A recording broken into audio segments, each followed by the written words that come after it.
महाराष्ट्राचे माजी मुख्यमंत्री माझे मित्र आदरणीय अशोकराव चव्हाण, भारतीय जनता पार्टीचे प्रदेशाचे अध्यक्ष आदरणीय चंद्रशेखर बावनकुळे, माननीय मंत्री उदय सावंतजी, डॉक्टर कराडजी, त्याचप्रमाणे मंचावर उपस्थित सर्व लोकप्रतिनिधी आणि उपस्थित माझ्या बांधवांना आणि बहिणींना, आपल्या सगळ्यांना माहिती आहे की ही निवडणूक ही केवळ मोदी साहेब किंवा उद्धव ठाकरे किंवा शरद पवार साहेब यांच्या भविष्याचा फैसला करणारी निवडणूक नाही आहे। ही खऱ्या अर्थाने निवडणूक जर असेल तर भारतातल्या जनतेच्या भविष्याचा फैसला करणारी निवडणूक आहे। गेल्या 10 वर्षामध्ये या देशातली गरिबी, भूकमरी आणि बेरोजगारी दूर व्हावी म्हणून जे आर्थिक धोरणं भारत सरकारने स्वीकारलेले आहेत त्याचा परिणाम व्हायला सुरुवात झालेली आहे। आपल्या देशामध्ये ग्रामीण भागाचा जेवढा विकास पाहिजे होता तेवढा विकास काँग्रेसच्या काळात झाला नाही। त्या काळामध्ये गावात जायला रस्तेही नव्हते। पण मला आठवतं की ज्यावेळी अटल बिहारी वाजपेयी देशाचे प्रधानमंत्री झाले त्यांनी मला बोलावलं आणि त्यांनी सांगितलं की हिंदुस्थानमधली सगळी गावं पक्क्या रस्त्यांनी जोडल्या गेली पाहिजे अशी योजना तू तयार कर।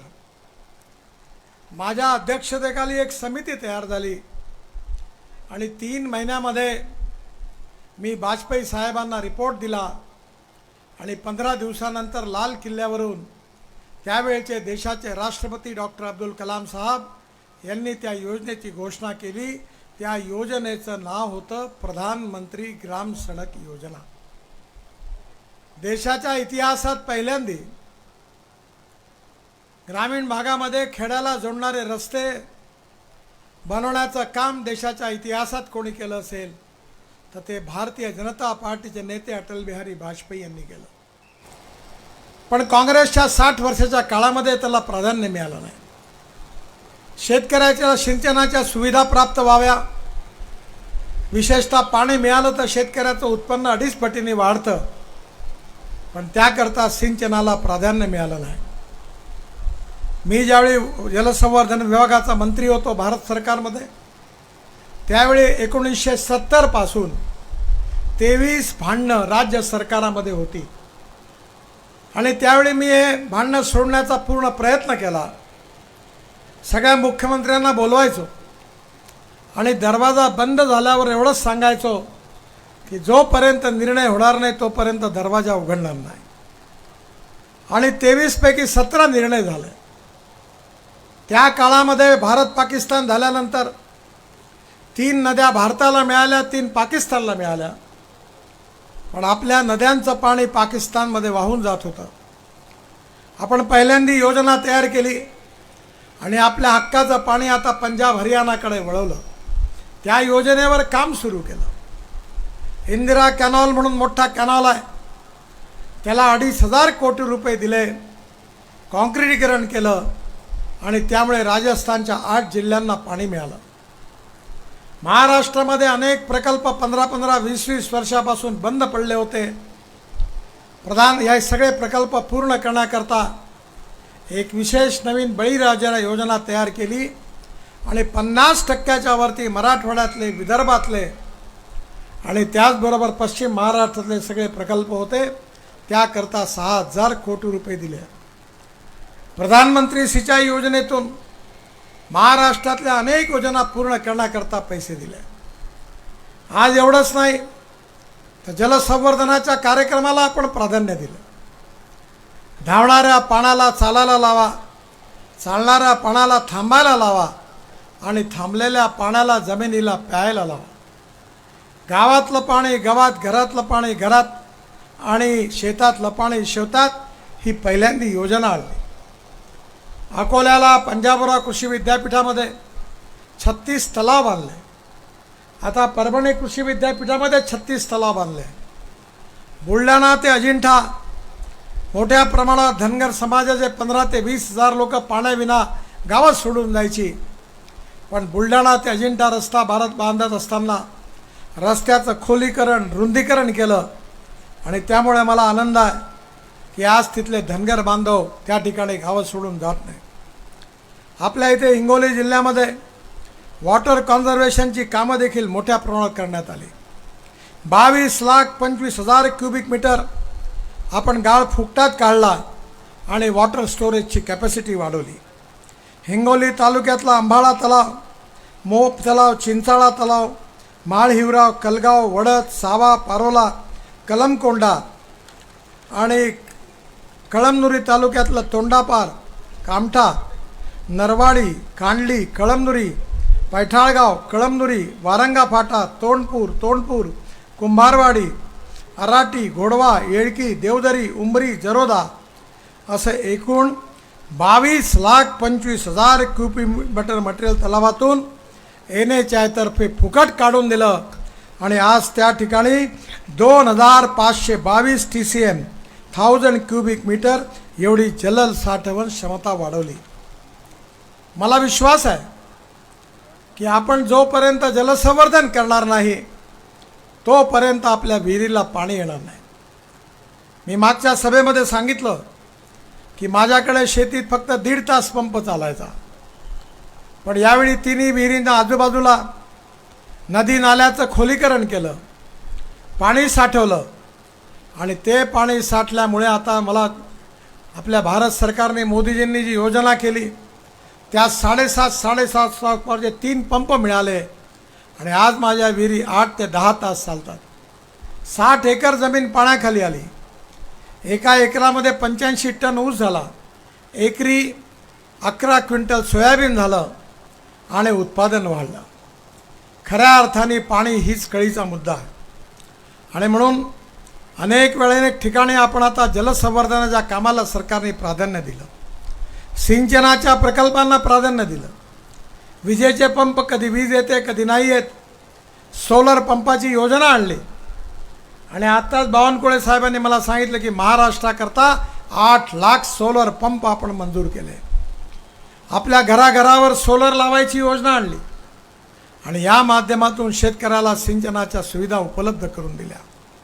मोठी धरणं बांधण्याकरता पुष्कळ खर्च लागतो, पण ज्याप्रमाणे आपण आयुष्यभर पैसे जमा करतो आणि म्हातारपणामध्ये मिळालेल्या पैशाच्या व्याजावर आपलं जीवन व्यतीत करतो. उंट नावाचा प्राणी असा आहे, तो पाणी पितो आणि त्याच्या पोटामध्ये एक पाण्याची पिशवी असते आणि वाळवंटात जेव्हा तो जातो आणि ज्यावेळी कुठेही पाणी मिळत नाही तर त्याच्या पोटातली पिशवी काढून लोक पाणी पितात आणि आपले प्राण वाचवतात. आणि म्हणून पाण्याचं महत्त्व आमच्या सरकारने ओळखल्यानंतर जे वॉटर रिसोर्सेस मंत्री असताना अटल जल योजनेची योजना आणली आणि मला विश्वास आहे की येणाऱ्या काळामध्ये पाण्याचा प्रश्न आम्ही सोडवल्याशिवाय राहणार नाही. विदर्भ मराठवाड्याचा अनुशेष जेव्हा चर्चा व्हायची तेव्हा प्रकर्षाने ती सिंचनाची व्हायची. जर विदर्भाचा विकास करायचा असेल, मराठवाड्याचा विकास करायचा असेल, शेतकऱ्यांच्या आत्महत्या थांबवायच्या असतील तर पाण्याचा सिंचनाचा प्रश्न अग्रक्रमाने सोडण्याची गरज आहे. मला अतिशय आनंद आहे की भारत सरकारने अनेक जलसंवर्धनाच्या योजनाकरता महाराष्ट्र सरकारला मदत केली आहे. महाराष्ट्र सरकारने देखील अनेक योजना हातात घेतलेल्या आहेत, जलसिंचनाकरता प्राधान्य दिलेलं आहे आणि जर सिंचनाचं प्रमाण वाढलं तर विदर्भातला एकही शेतकरी, मराठवाड्यातला एकही शेतकरी आत्महत्या करणार नाही. मला आनंद आहे की या ठिकाणी संत नामदेव महाराजांचा जन्म, नरसी नामदेव संजीवन समाधी, हे महाराष्ट्रातील प्रसिद्ध वारकरी संत कवी होते. त्यांनी ब्रजभाषेमध्ये काव्य रचली, शिखांच्या गुरुग्रंथ साहिबातले चरित्रकार होते आणि कीर्तनाच्या माध्यमातून भागवत धर्म पंजाबपर्यंत नेणारे आद्य प्रचारक होते.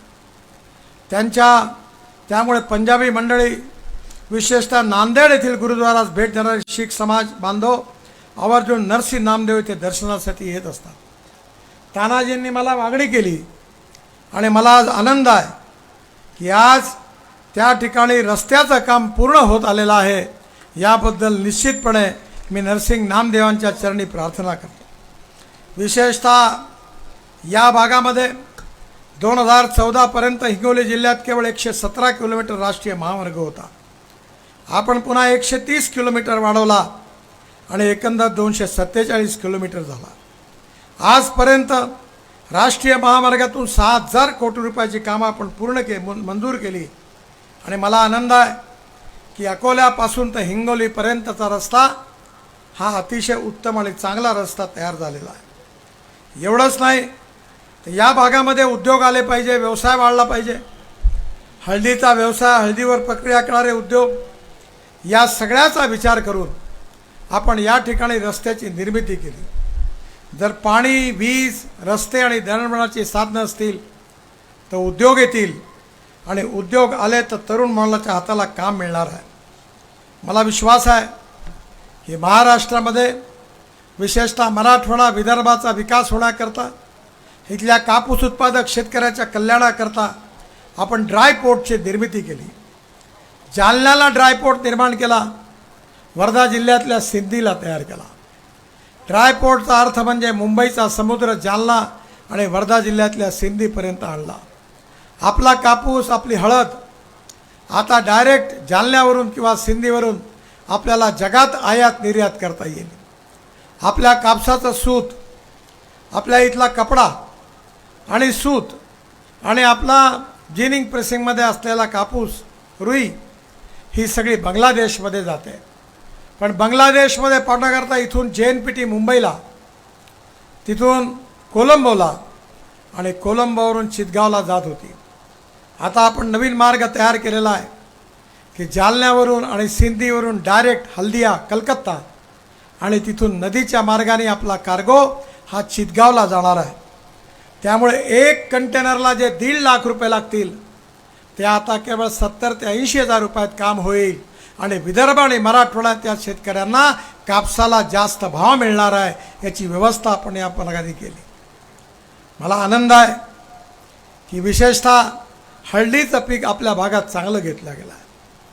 हळदीच्यापासून त्याच्यावर प्रक्रिया करणारे उद्योग या ठिकाणी स्थापन होत आहे आणि त्यामुळे जगामध्ये हळद इथून निर्यात होणार आहे. शेतकरी समृद्ध झाला पाहिजे, संपन्न झाला पाहिजे. गाव गरीब मजदूर शेतकऱ्याचं कल्याण झालं पाहिजे. गावात जायला चांगले रस्ते असले पाहिजे, प्यायला शुद्ध आणि स्वच्छ पाणी असलं पाहिजे, तरुण मुलाच्या हाताला रोजगार असला पाहिजे, गावातल्या मुलांकरता चांगली शाळा असली पाहिजे, शेतकऱ्याच्या मालाला योग्य किंमत मिळाली पाहिजे आणि गावं केवळ स्मार्ट शहरं नाही तर स्मार्ट विलेज झाली पाहिजे. हीच आमच्या सरकारची संकल्पना आहे. आणि मला विश्वास आहे की आता चित्र बदलत आहे आणि या बदलत्या चित्रामध्ये गावं समृद्ध संपन्न झाल्याशिवाय राहणार नाही. गावामध्ये वीज, पाणी, रस्ते, दळणवळणाची साधनं, यामुळे उद्योग आल्याशिवाय राहणार नाही आणि उद्योग आले तर रोजगार मिळाल्याशिवाय राहणार नाही, हे निश्चितपणे मला याचा पूर्ण विश्वास आहे. या हिंगोली मतदारसंघामध्ये जे उमेदवार उभे आहेत, कदम साहेब अतिशय सामान्य लोकांमध्ये जनतेची सेवा करणारा उत्तम कार्यकर्ता शिंदे साहेबांनी दिलेला आहे आणि मला विश्वास आहे की त्यांचा या मतदारसंघात प्रचंड विजय होणार आहे.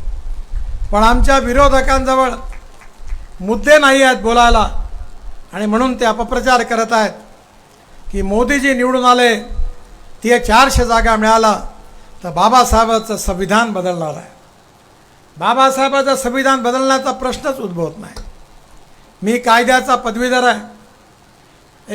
केशवानंद भारती केसमध्ये सुप्रीम कोर्टाचे चीफ जस्टिस आणि 7 जजेसनी एक निर्णय दिलेला आहे.